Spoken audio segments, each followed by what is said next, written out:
All right. Thank you guys for tuning in today. My name is Pam. I'm coming from the Izora Elaine Dean Educational Center, and I am so excited for you to be able to be a part of our Fun Friday event. Every single Friday, we'll do these events, but we'll talk about that in just a second. You are here because you are wanting to know 4 ways to support your child during this school year. So today, we'll dive into that topic a little bit more. We'll actually have a conversation about this today. But before we get started, let's talk about Fun Fridays. Fun Fridays will happen every week from the Izora Elaine Dean Educational Center. And every single Friday, we'll have an opportunity to discuss educational topics and tips and provide resources and give other information. Attendance is free and you can attend virtually. If for some reason you are unable to attend, we always encourage people to go ahead and register anyway. So that way you have an opportunity to go ahead and request the replay as well. And so you don't miss out on anything. We do air this live at 11 o'clock Central Standard Time. So if you want to tune in live and you've got some questions that you would like to have answered, feel free to stop in and hopefully we'll get an opportunity to see you and answer some of your questions. So let's dive into today's topic. So let's understand, first of all, the why, the reason why we are actually going over this topic today. And I wanted to start off by talking about some data. I know a lot of people is not really familiar with the reading data. So let's take a look at that and see kind of where learners are in America and even here in Kansas, where I happen to be. So if we look back in the year 2019, we'll see that across America, one of our assessments, the NAEP, helped us to see that there were groups of fourth grade learners who were only about 35% proficient when it came to being able to perform reading standards. And then when it came to eighth grade, there was only about 34% who were actually proficient. So what that basically means is that we have quite a few learners in the year 2019 in fourth grade and in eighth grade who were unable to actually perform the reading standards at their grade level. This means that these learners were actually performing below grade level and that some additional supports would have been needed to put in place to help them to actually be proficient at their grade level. Now, if we look at Kansas in the exact same year, we'll see that 3rd through 12th grade learners, there was only about 36.5% who were proficient. So really we can round that up to about 37% of all learners in Kansas were actually proficient in reading. And that was in 2019. Now we all know what happened in 2020. In 2020, all of a sudden the pandemic occurs and education as we know it changes and shifts completely. We go from being able to attend in-person classes to remote learning and trying to remain safe and still get educated at the same time. But if you notice, the prior year, we already have quite a few learners who needed some support. So that helps us to see that perhaps some of the things that we were doing as educators or as families or as parents, those things may not have been helping and assisting our learners as much as they could have been. Otherwise, our data may have been somewhat higher than this in 2019, the year prior to COVID beginning. And then if we look in the year 2021, we'll see that even here in the state of Kansas, we took just a little bit of a dip from where we were in 2019. And that's interesting because this is after the pandemic. So now it's only about 35% of learners who are proficient 3rd through 12th grade when it comes to reading. That helps us to see that we have to do things differently. We have to be able to close the gap. When you think about that, that's only if we lined up 100 learners and we picked out 1 out of about every 3, that means that there's quite a few there who's not going to be able to read adequately on their own proficiently in grade levels 3rd grade through 12th. So we want to make sure that we are doing something different, that we are doing what we can do, the best that we can do to give our learners a true advantage, and making sure that we're realizing that despite COVID-19, we were already needing support, already needing additional help here. So what can we do? So let me take just a second. That is the why of today's topic, but it's also this data that inspired us to actually open the Izora Elaine Dean Educational Center. And we're located in Wichita, Kansas, although we do work with learners from across various states. So we're excited to be able to present this to you today and to be able to share this information with you. Our vision is to help learners and their families to increase their knowledge of educational standards. And if you're not quite sure what standards are, when you hear people talk and say, I'm not quite sure what my kids should be learning at their grade level, that's what they're really meaning and really wanting to ask for is the standards. So if you want to see exactly what learners should know, should be able to do at their grade level, then you're going to want to look at their standards for each grade level. We also help learners and their families to increase and learn about educational policies and procedures as well. And we do all of this so that they can maximize their own educational experiences and be able to advocate for their education. Because if you think about it this way, if you don't know what the standards are and you don't know how certain policies and procedures work within education, then you really can't advocate for your education. So we're here to help with that as much as possible. Our mission is to spark a mind and change a life. So hopefully we do that with you today so that you can help us reach as many learners across America as possible and be able to help them spark a mind and change a life as well. And we spark their minds together. So let's dive back into our presentation a little bit. So here's the 4 things that we're going to be covering today. By the end of today's conversation, you should be able to answer these questions. So number 1, what is my child's data?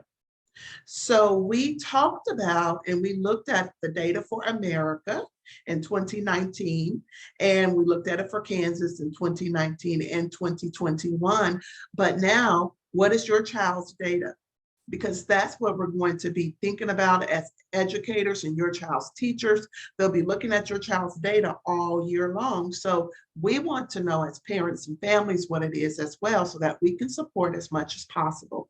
And then question number 2, is my child receiving an intervention or an enrichment? And we're going to talk about today what the difference between an intervention and an enrichment is. Your child is receiving one of those based off of his or her data. So we'll dive into that so that you will fully understand what those terms mean and what your child is possibly receiving throughout the school day. And then question number 3, what standards does my child's homework reinforce? So we get a lot of questions about homework here at the Izora Elaine Dean Educational Center. And we call it IED for short. So if you hear me say IED, I'm talking about the Izora Elaine Dean Educational Center, but we refer to it as IED. So we get a lot of questions about homework, and we are wanting to make sure that families and parents know how to help their learners with homework. So we'll talk about that in just a moment also. And then question number 4, what plans have been put in place to support my child? Now, there are a slew of different plans that can be put in place besides instructional plans. So you're going to want to kind of stick around for that so that we can talk about those as well. So throughout our conversation here today, we'll dive into each one of these topics and we'll have an opportunity to explore them a little bit deeper. So question number 1, what is my child's data? So let's talk about this. Every single school year, 3 times a year, your child is receiving a universal screener. Now, this screener may come by different names. Some of the names are Ames Web, FastBridge, Devos, iReady. Those are just some of the most common ones. It depends on what type of product your school or district decides to use, but these are the universal screeners that your child receives every year.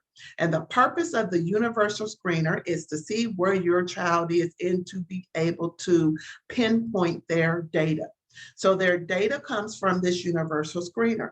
Now they will get this screener in the fall, in the winter, and in the spring. So 3 times throughout the school year, your learner will actually receive this specific universal screener. And most of the screeners and most of the schools really have the screenings done in reading and in math. So this is important to know that 3 times a year, your learner receives a screening. It lets us know the learner's data in reading and in math. So if you're wanting to know what your child's data is, you are going to want to discuss this with your learner's teacher, so that way they can let you know exactly what your child's data is and where they are. Also, something else to note that is very important is that the data, it actually continues to move throughout the school year. So you're going to want to also know what the target is. What was the target that your learner should have actually reached the target score? So that way you will know kind of where your learner should be, although he or she may be below or above that target score for the grade level. Now, here's what happens next. So we've taken this universal screener, we've done it 3 times a year. From there, we're looking at your learner's data, and we start something that's called progress monitoring. Based on your child's data, we're either going to monitor your child either weekly, bi-weekly, or monthly. And then we'll talk a little bit more about that monthly in just a second. And then we're going to be checking in to see if your child is moving closer to that target score or not. So this is a great conversation for you to have with teachers, so that you know week by week or bi-weekly or monthly what your learner's reading score is or reading data is and what their math data may be. You want to make sure that you know these things. Now, let's say, for instance, that your child, their data shows that they may need more assistance and more help to be able to reach their target at their grade level. Then your child will probably be receiving a weekly progress monitoring weekly. He or she may also be receiving it bi-weekly, so that's not as frequently. And typically when learners are on target or above the target, then it's suggested that they are actually progress monitored monthly. And in most cases, it could be left up to the district or to the school to see if they want to monitor learners monthly who are on target or above target. Now, if you're wanting to know my personal opinion on that, here at IED, we love to monitor all of our learners. And the reason is that, remember we talked about with that universal screener that the target score is going to move throughout the school year. So it may start out here, and let's just say, for instance, beginning of 3rd grade, beginning of the year, in the fall, let's say if your child was expected to be able to read, let's just say 78 words per minute with 95% accuracy. That's the beginning of the year. And let's say, yes, your learner could do that. They did great on the universal assessment. So they fall into that progress monitoring piece where they only have to be monitored monthly. Well, then they're starting to reach what we call another benchmark or another target score. So come around December, when it's time to do the universal screener again in the fall, in the winter, that screener, the scores for it has changed. So instead of it being the 70 something with the 95% in the fall, now we might be looking at 95 words per minute, and it might be still 95% accuracy. Well, if somewhere between the fall and the winter, your child is not able to quite meet that, we've missed that opportunity to intervene quickly and to be able to help that learner to be able to read that amount of words and have that accuracy in December. And so that's part of the reason why I would suggest that we make sure that we are at least monitoring learners monthly. Now, Your school or your district may decide that they may not want to do this, but typically, if you speak with your child's teacher, they may go ahead and do this for you anyway. And that way you will have an opportunity of intervening before we've realized in December that this learner is not able to reach that target words per minute or accuracy on their own. We really want to be as proactive as we can, because as we saw in our data, our 2019 data and our 2021 data, that we have some strategies and some things that we've been using that have not been quite as effective. We need to make sure that we're being as proactive as possible, and that puts us ahead of the curve basis waiting until December and realizing that this poor learner was not able to meet the expectations in reading.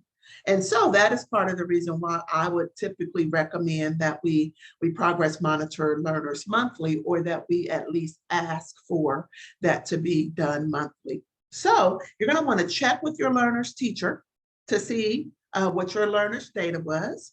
And you're going to want to see how often your learner is being progress monitored. Now, the other thing is this: you want to make sure that your learner knows their goal, that they're setting goals, that they know what the target is, that they know that in December, I'm going to need to read 95 words per minute with at least 95% accuracy.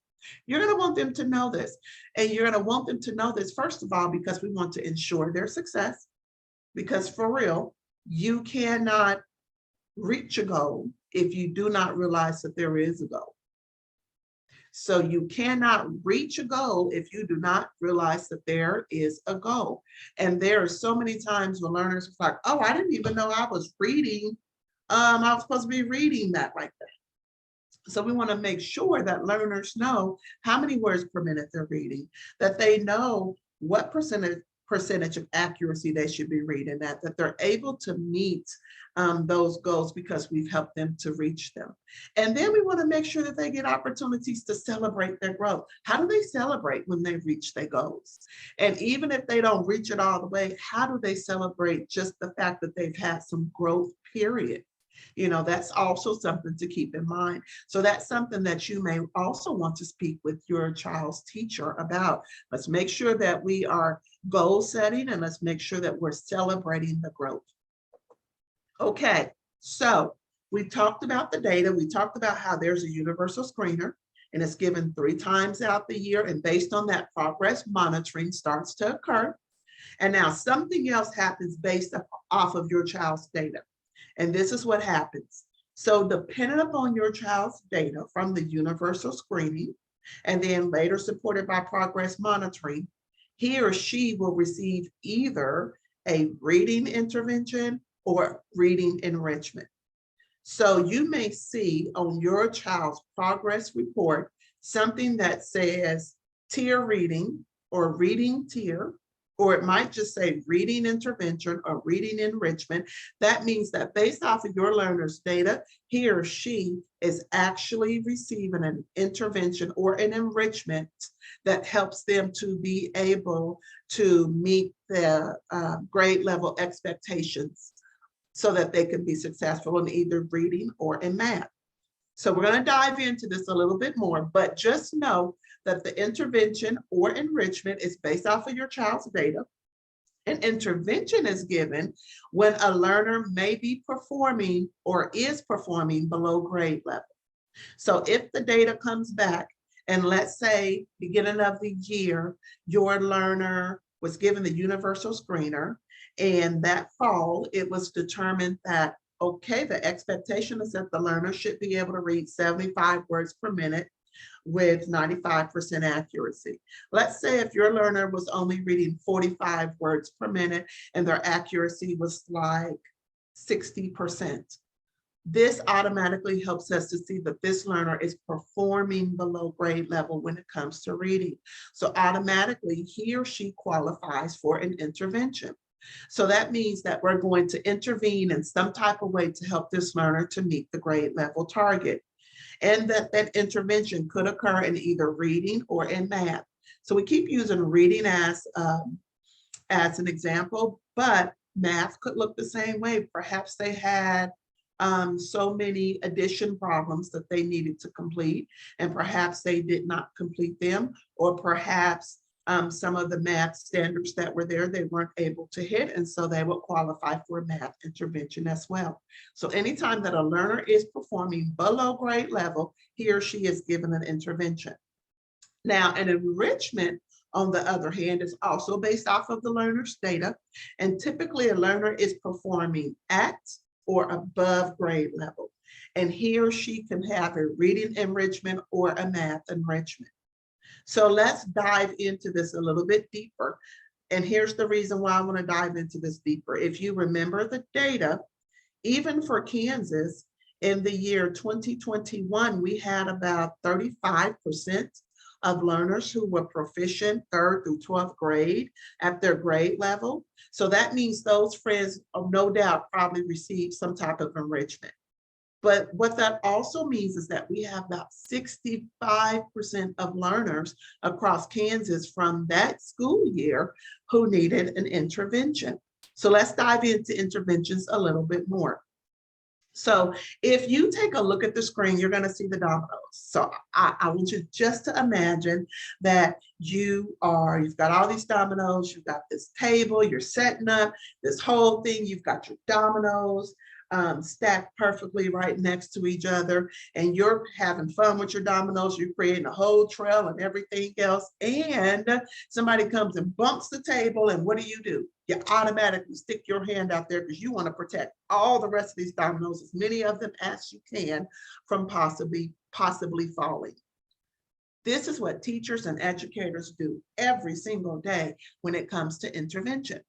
When it comes to an intervention, think about, we've got those dominoes all in place, but a teacher or an educator is specifically reaching in and they are providing some type of intervention. They are intervening to help this learner to be successful. Without the intervention, the learner on their own will not be able to perform at their grade level. So I'll say that again. Without the intervention that is being offered, the learner may not, most likely, be able to perform at their grade level. So it is important that we actually take a moment to kind of see how interventions work a little bit more. So during interventions, there can be 2 different types. We talked about there being reading. We talked about there being math. When it comes to the reading, let's focus there for just a second. How do we know and what do we know that should be targeted during this time? So in reading, there is what we call the Big 5. There are 5 different skills that are necessary for a learner to be able to read. The first is phonological awareness, and then we have phonics, we have fluency, vocabulary, and comprehension. So those are the 5 reading skills that each learner must be able to perform and must be able to do independently for them to become proficient readers. So every single time a learner is put into an intervention group, then when it comes to reading, the skills should be one of those 5. It should be either phonological awareness, phonics, fluency, vocabulary, or comprehension. It should be one of those 5. So if it's phonological awareness, that means that your learners are still learning how to manipulate and substitute sounds and reverse sounds. Is dealing with sounds only. So for instance, if I said Matt, and I asked your learner who was working on phonological awareness, I would say, what word did I say? And the learner would say, Matt. And then I might say this, change to, and then I would say to the learner, what is my new word? The learner would say hat. So we deleted and added, and the new word was hat. So those are the types of things that learners do in phonological awareness, where they're just making sure that they have those sounds and that they know those sounds and they can do various tasks with them. Phonics is where we go and we start teaching learners how to match the sounds to the letter or letters that make that particular sound. So phonics instruction is very key as well. We will know when a learner is proficient with phonics because he or she will be able to read with at least 95% accuracy. So that's something to know.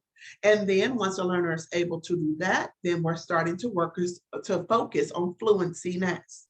When it comes to fluency, this is where we start encouraging learners to start reading a certain amount of words per minute. Why? Because now they have all their sounds, because now they're at least 95% accurate, and because now we can start increasing their words per minute. We're not encouraging them to speed read, but we are encouraging them to be able to read a specific amount of words per minute at their grade level. Okay. And then the next thing is vocabulary, starting to make sure that we're paying attention to rich vocabulary. And then finally, there's comprehension at the learner's grade level. He or she should be able to read a text at their grade level independently without help from anyone and be able to comprehend it. Those are what we refer to as the big five in reading. And so if your learner is receiving an intervention, is going to be based off of one of those skills. So this is why it's important for us to know what our learners are actually working on, the skill that he or she is working on. Because whether the educator or teacher is actually putting them on a computer program or whether it is a small group, it's still going to meet one of those five skills. You want to ask your learner's teacher, which one of the big five is being targeted for my child? Which one of those big five is my child needing to work on and master depending upon his or her data? And so that's very important to know. So a question to ask is, what's the targeted skill that my learner is working on? Which one of the big five? Now, here's the other thing to know, that the big five, remember we talked about standards earlier, and we talked about how each grade level has its own standards, and these are the things that kiddos are expected to know and be able to do by the end of their school year. So the big five, you actually can find those within the reading foundational domain of the standards. And here's what's important to know, that by the grade level, by the 5th grade level, learners should be able to master all five of those, all of the big five on their own. Reading foundational domain, that particular domain that houses the big five, goes away at the end of 5th grade. So what does that mean? This is a red flag for you. Parents or families, if you have learners who are unable to read after the 5th grade, that is a red flag. They should know all of their sounds by then. That's phonological awareness. They should be able to match the letters with the sounds by then.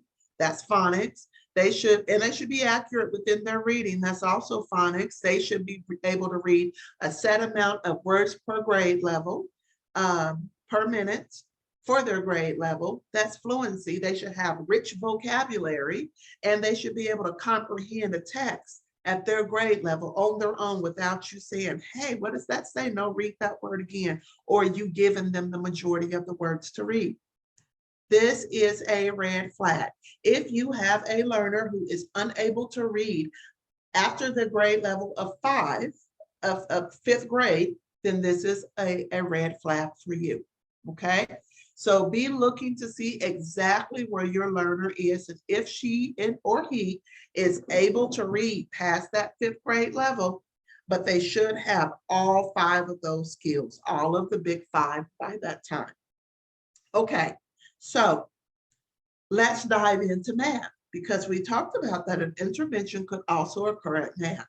So how do we know what learners should know?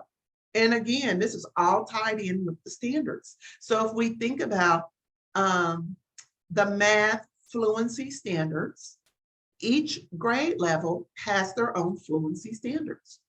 And these fluency standards should be mastered and taught specifically at each grade level, because if not, the standards build upon each other and the difficulty increases from grade level to grade level. So here's the fluency standards. So let's just take a look at elementary for just a second. If you got elementary kiddos, I want you to be thinking about this for your elementary kiddos. So kindergartners should be able to add and subtract within 5. Can your learner do that? And when I'm saying fluently, they shouldn't have any issues with this. This should be something that they could just do quickly, and it shouldn't take them a long amount of time to do it. First grade should be able to add and subtract within 10. Second grade has 2 fluency standards. First of all, they should be able to add and subtract within 20.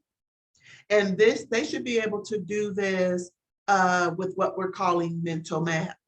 So what that means is that they should not need manipulatives at this point. They should not need to write it down and draw it out. They should not have memorized it, the answer simply from a flashcard. They should have been taught some strategies that help them to really think through this and to really come up with their answers as quickly as possible. But they should be able to add and subtract within 20, and this is mental math only. Now, outside of the mental math, they should be able to add and subtract within 100. So now we can give them manipulatives. Now they can have that pen and that paper so that they're able to add and subtract all the way up to 100. But the important thing to know there is that these are some of the requirements, just kindergarten through second grade. Can your learners do it? Okay, so think about third grade. Third grade builds on this even more. Remember first grade or second grade, learners have to be able to add and subtract within 100. Well, guess what? In third grade, they're adding and subtracting within 1,000.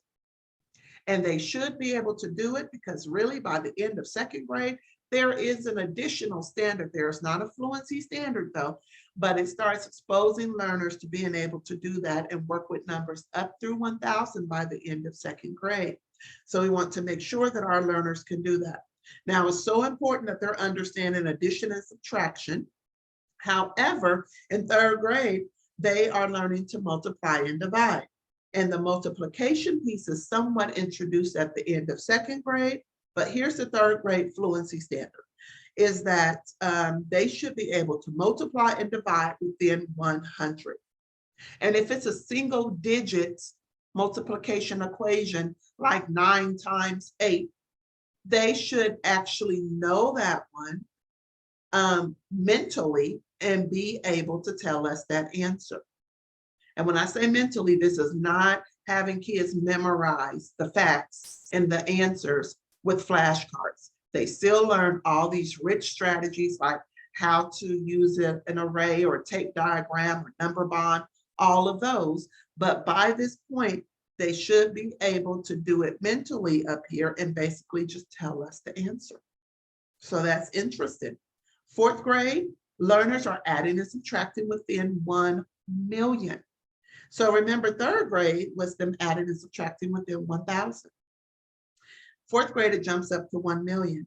And I want you to think about this for just a moment. If you have a learner who struggles to count, then we already know that most likely he or she may need an intervention because they're working with these large numbers now. And by fifth grade, learners are expected to be able to do multi-digit multiplication. So we can see just from our fluency standards for the elementary level that if kiddos are not proficient with those at the end of each grade level, that they build upon each other. And if they become unable to perform those standards, then most likely they may need an intervention. And you may need to speak with your child's teacher about what's being done for your child as far as intervention goes. Now, here's the other thing to know, that there are fluency standards at in math. However, there's also other major standards as well.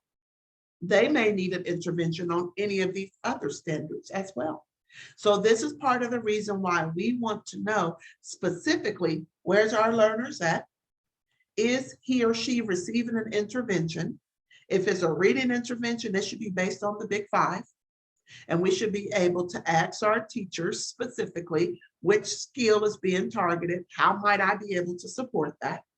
And then in math, We can even ask about those fluency standards at each grade level. We may also want to ask about any other standards there as well that they may be working on as well for our learners during math too.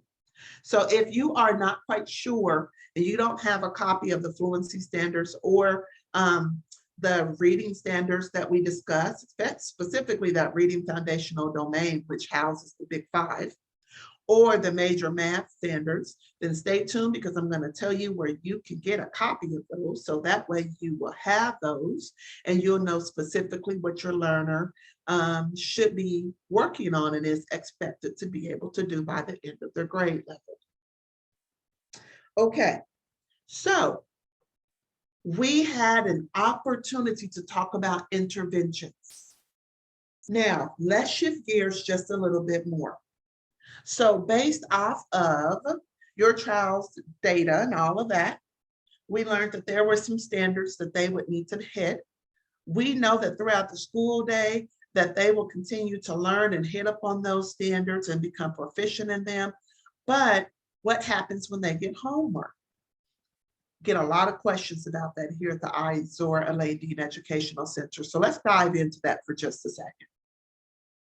So the homework should be an extension of what has already been taught in class. It should not be something that's new to your learner. It should not be something that they get home and they're like, oh my goodness, I have no idea how to do any of this.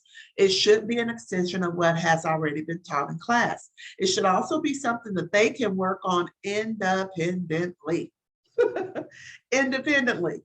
They should be able to work on this. This should not be something that you should have to sit down and work through and try to help your learner figure out what does this mean, what does that mean. This should be something they can work on independently. Now I'm going to tell you here at IED, when we send our homework home, if our learners get to a point to where they're stuck and they're like, oh, I forgot how to do this part, I'm not quite sure if I did that right. We typically tell our learners, put a question mark there and write down why you feel like you're stuck. So that way we will know when we're actually back together and we're working on this specific standard with you. We will know exactly what it is that you're stuck on. So if you are a family or a parent, I would suggest that you do have your child do that with their homework so that their teachers actually know like, okay, we got stuck on this, so let's go over this part again. The other thing about this is that notice I said that this allows us as teachers to know where a learner is stuck at as far as the specific standard goes. And that's because the homework should be tied to standards.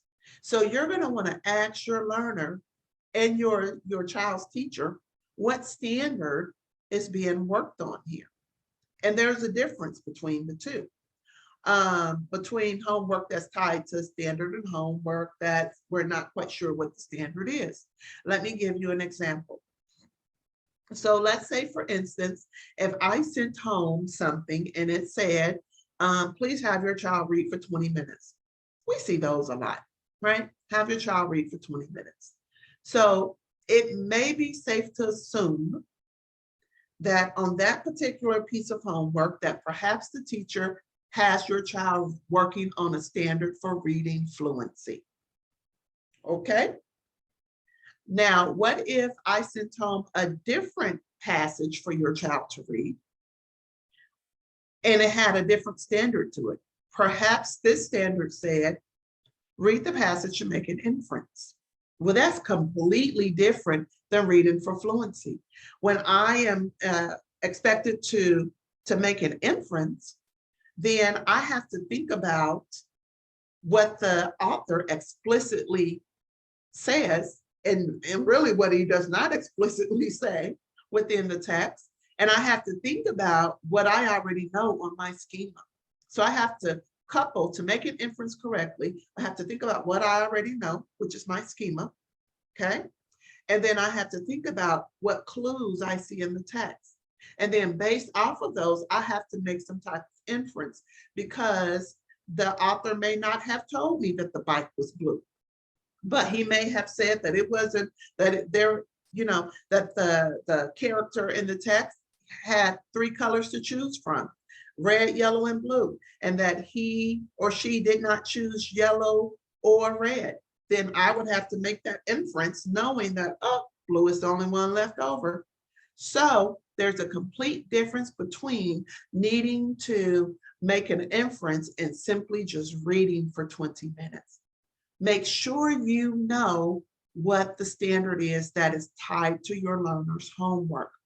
And here's the reasons why you want to know this and how it benefits your learner.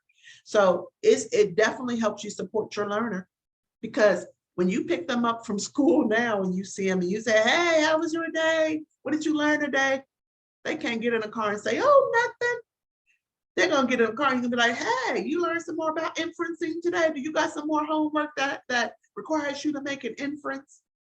Now, your learner is being exposed to this rich, universal language that he or she is learning about inside the classroom, but they're also learning about outside the classroom. And you, as the parent, you are supporting that language.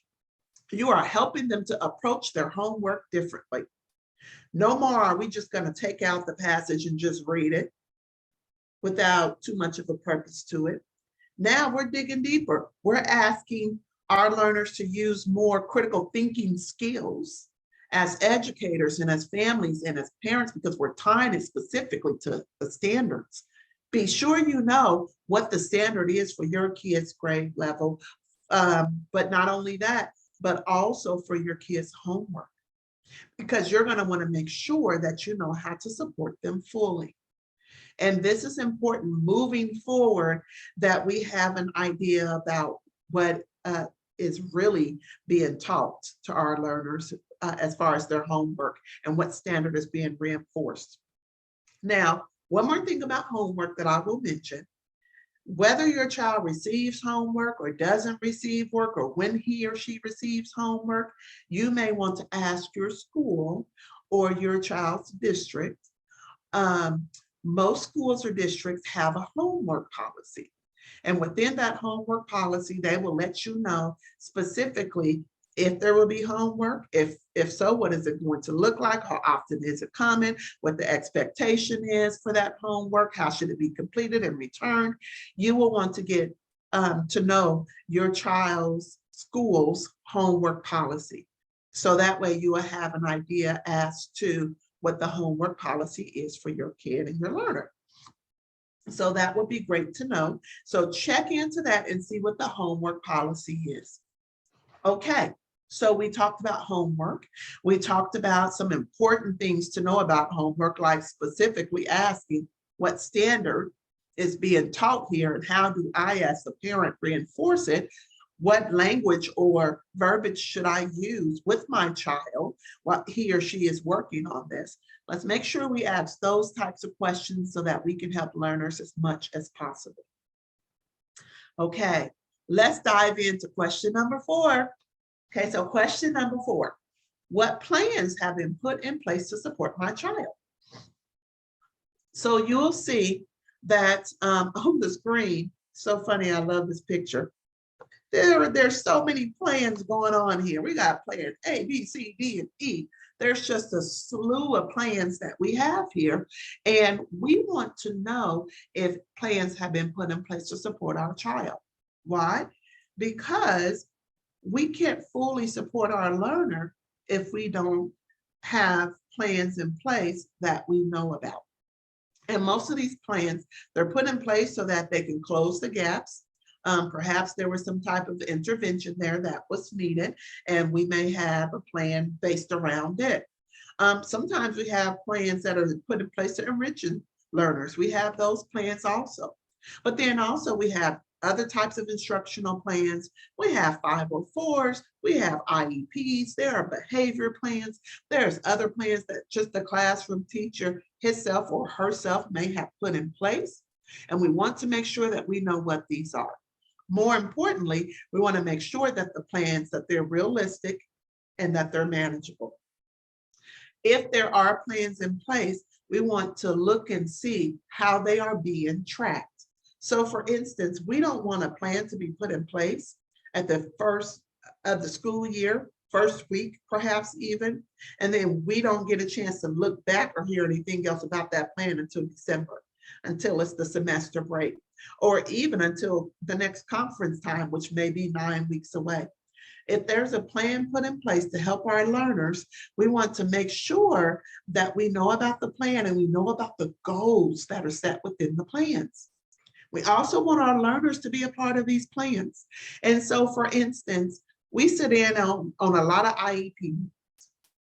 During these IEP meetings, we may not necessarily have the learner in the actual IEP meeting, but how do we later on go back and meet with the learner and let them know what their IEP goals are? How do we take that back to them so that they can have an opportunity to be successful, so that they know what the goals are, so that they can track them and set even some small little mini steps or goals to help them to reach them? How do we do that? How do we help learners so that they're successful and that they are in on the plans? This is something that we definitely want to make sure that we're doing, that learners have an opportunity to be in on these plans so that they can feel as successful as possible. So figure out what plans are in place for your learners. And if there are plans, again, we're going to know what the goals are. We're going to know how often are we going to be looking back at these plans to see if they are successful or not. And if they're not successful, how are we going to tweak them so that they become successful, so that our learners at the end of the day are feeling comfortable with them, they're feeling success, they are feeling like they've accomplished something, they're feeling good about themselves at the end of the day. So knowing the plans is very, very key and is very important. You want to know what plans have been put in place. Specifically with behavior, you want to know if there's some behavior plans that have been put in place. If so, is there just a specific time of day or just a certain class period that there's a behavior plan? And if that's the case, what's going on around that time that's causing a learner to have a behavior plan? We're going to want to get to the bottom of that as soon as possible, because the goal is for the learner not to need a behavior plan. But until we can kind of peel back those layers and see truly what's going on and what requires this learner to have a behavior plan, then we won't really be able to help the learner to be as successful as possible. So plans, make sure that you know what the plans are, if there is a plan, and make sure that we're following the plans and making sure that they're successful for our learners so that at the end of the day, they are the ones who are benefiting. Okay, that takes us all the way through all 4 of our questions. So let's do a quick review. Question number 1, what's my child's data? We talked about how there is a universal screener that helps us to figure out what your learner's data is, specifically in reading and in math. And then from there, we talked about how progress monitoring is set up. And your learner is actually their data and how they're doing in reading or math that's actually monitored throughout the school year. And so we want to know how often our learners being monitored, and we want to know if they are moving forward to reach the goals that have been set there for them. Then, based off of their data, question number 2, they will receive either an intervention or an enrichment. And we talked about the difference between the two. Remember that intervention, typically without an educator or someone intervening, that learner will not be able to perform at grade level that specific skill on their own, such as reading or math. So someone is intervening in some kind of way. We're sticking our hands there like we did with our dominoes, and we're making an intervention. We're either offering a computer program, or we're offering a small group. We're coming down to the learner's level where they are, and we're taking them forward where they need to be. And for reading, remember we discussed the big 5. So we talked about that: phonological awareness, phonics, fluency, vocabulary, comprehension.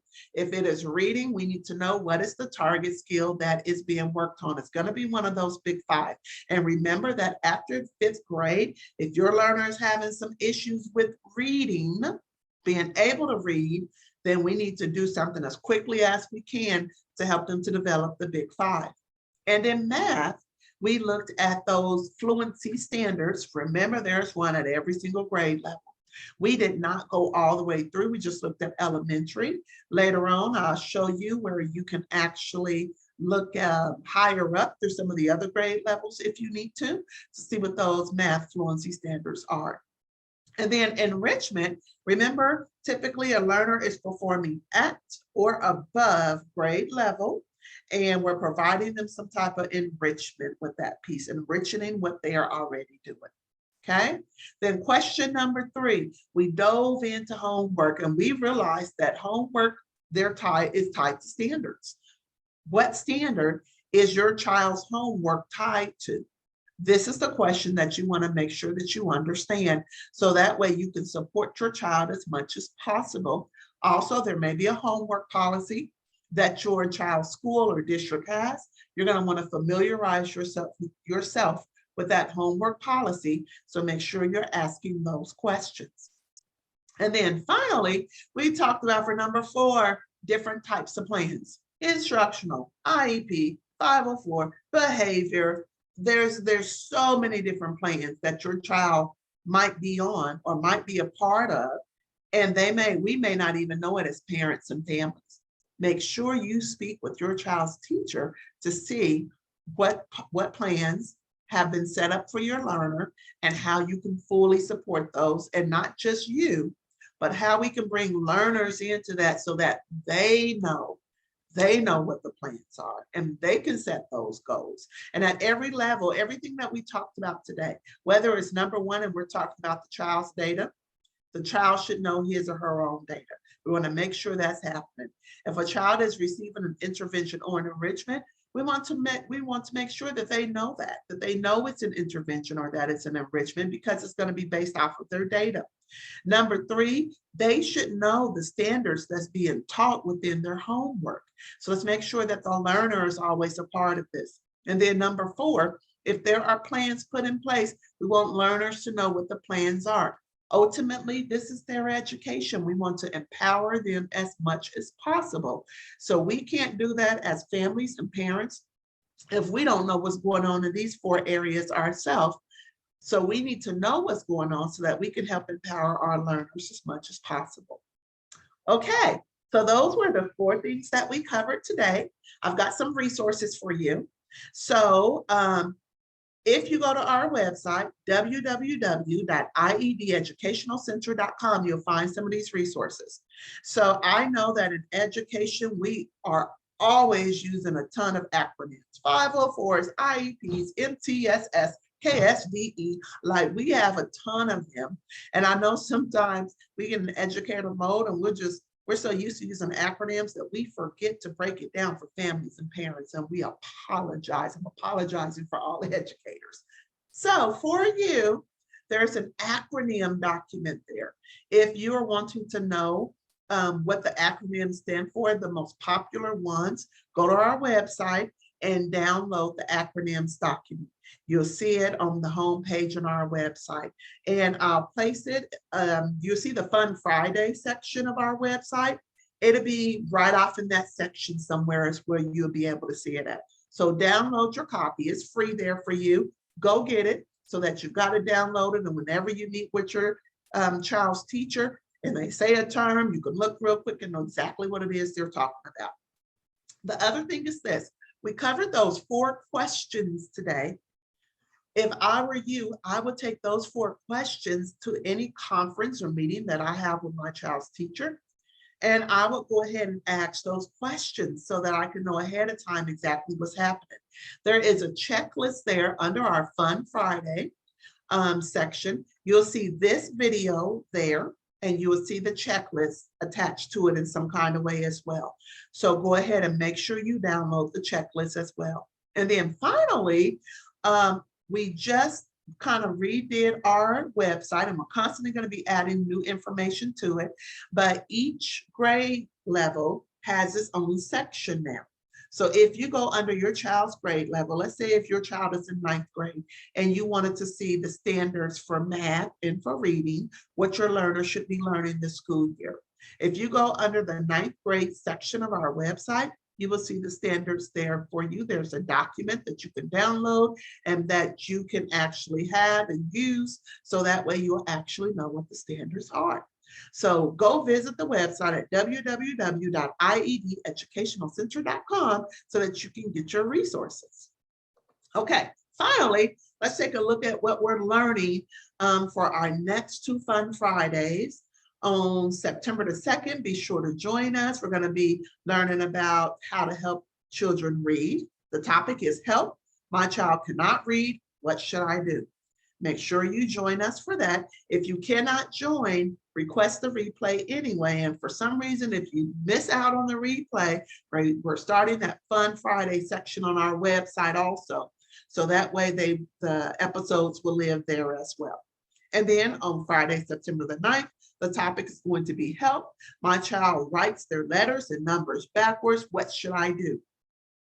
Join us for this. This is oh my goodness, such a hot topic. So join us for this also. And again, if you register ahead of time, we'll get you the link sent out and you'll be all set, ready to go. Okay, so I hope that you enjoyed this episode. Here's our social media information. If you're looking for any of that, some of our social media, we've went in and we've kind of set up and we're starting to scale it out a little bit. So feel free to go join any of our social media sites. Again, there's our website information. And then if you need to directly contact us about anything, here's our phone number and all of that good stuff. So we are so thankful that you joined us today. Thank you so very much. We hope that you found everything to be useful, and hopefully together we can spark a mind and change a life. All right, have a great day. Until next Friday. See you on Fun Friday.